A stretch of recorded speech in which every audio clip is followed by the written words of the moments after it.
O dia começava devagar, com uma luz suave atravessando janelas e iluminando casas que carregavam, cada uma à sua maneira, os segredos e as tensões acumuladas dos últimos acontecimentos.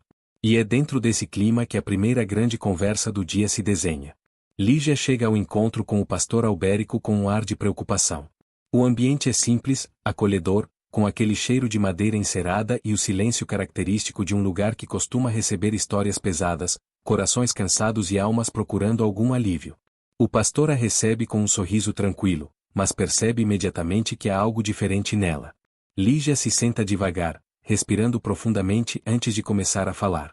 Seus olhos carregam uma mistura de cansaço e decisão. Pastor, ela começa, com a voz baixa, como quem ainda está organizando os pensamentos. Eu tô disposta a fazer o que for necessário para ajudar a Joelle. Albérico a observa com atenção, inclinando levemente a cabeça, incentivando-a a continuar. Ele sabe que aquela primeira frase carrega algo mais profundo por trás. Lígia respira fundo de novo, passa as mãos pelos cabelos, e finalmente diz com firmeza. Eu vou fazer o possível para convencer a Joelle a aceitar o Jorginho. O pastor fica alguns segundos em silêncio. Não era um silêncio desconfortável. Era um silêncio de reflexão, de pesar pelo que aquela decisão significava para todos.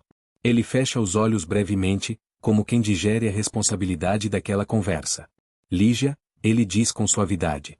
Sei que você fala isso com amor. Sei que quer proteger sua neta. Mas, convencer não é forçar.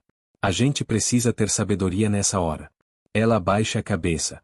Sente o peso das palavras, mas também sente a pressa que o momento pede. Ela se lembra da dor de Joelle, do ressentimento, da rejeição alimentada por anos. Sabe que a jovem não enxerga Jorginho como alguém confiável, e com razão.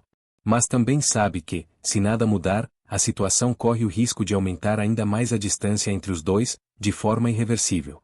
O pastor a observa com cuidado, percebendo o conflito interno. Ele não a repreende, mas tenta oferecer um caminho mais ameno. A Joelle tá ferida, Lígia. Você sabe disso. Ela tá carregando muita coisa no peito.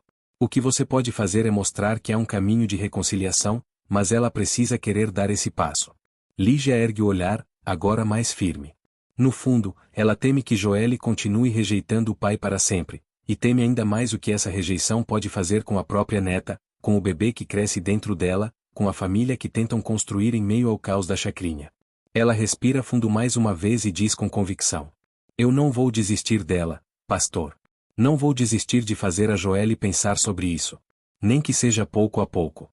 Albérico concorda com um gesto lento, respeitando a determinação que vê na mulher à sua frente. Ele oferece mais algumas palavras de consolo, e a luz que entra pela janela parece suavizar o momento, trazendo um pouco de calma para o coração dela.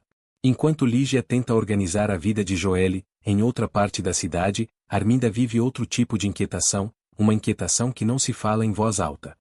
Ela se encontra sozinha, em sua casa, caminhando pelo corredor, mexendo em coisas que não precisam ser mexidas só para tentar distrair a mente. Mas a verdade é que Arminda está com um único pensamento fixo desde que acordou. Joaquim. É quase irritante para ela admitir. Ela pensa nele com a testa franzida, tentando entender por que esse homem insiste em ocupar espaço na cabeça dela. Ela tenta ignorar, tenta afastar, mas o pensamento volta sempre, teimoso, incômodo, insistente. Ela se lembra dos últimos encontros. Das palavras dele.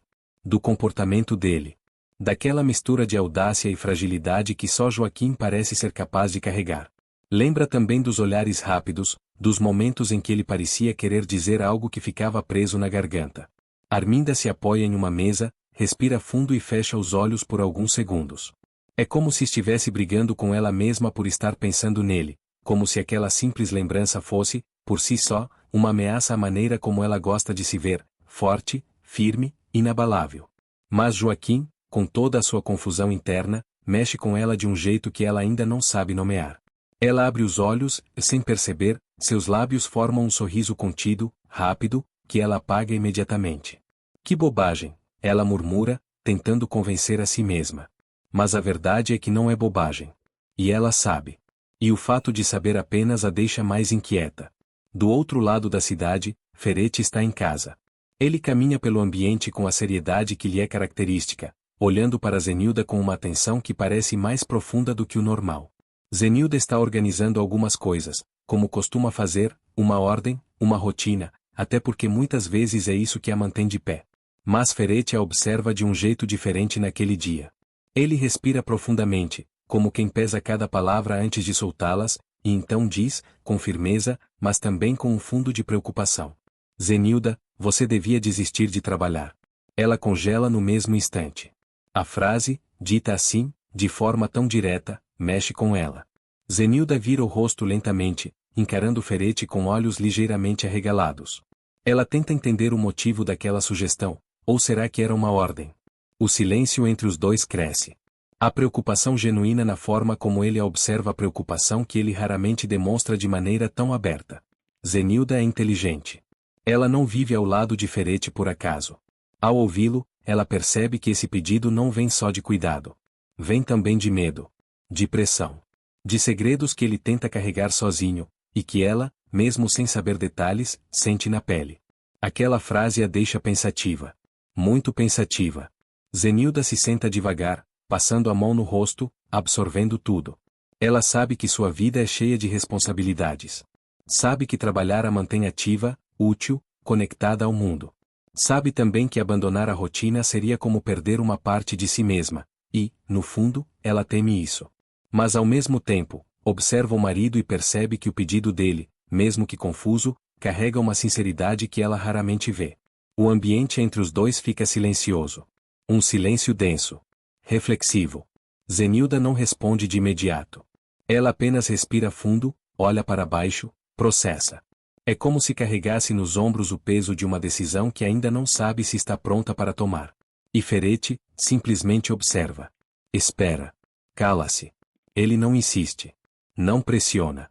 Mas deixa claro, pelo olhar, que aquilo era importante para ele, mesmo que ele não tenha coragem, ou não tenha permissão, de explicar o porquê. Um dia de pensamentos pesados. E assim, o capítulo desse dia se desenrola de forma silenciosa, mas profundamente emocional. Lígia carregando a responsabilidade de tentar unir pai e filha. O pastor Albérico tentando guiá-la sem permitir que ela ultrapasse o limite da imposição. Arminda lidando com pensamentos que não queria admitir, pensamentos que a deixam inquieta. Ferete tentando proteger Zenilda, talvez de algo que ele sabe que está prestes a estourar. Zenilda, pensativa, absorvendo esse pedido inesperado e cheio de implicações. Nada acontece de forma explosiva. Nada envolve brigas, correria, caos. Mas tudo é pesado. Tudo é profundo. Tudo é transformador.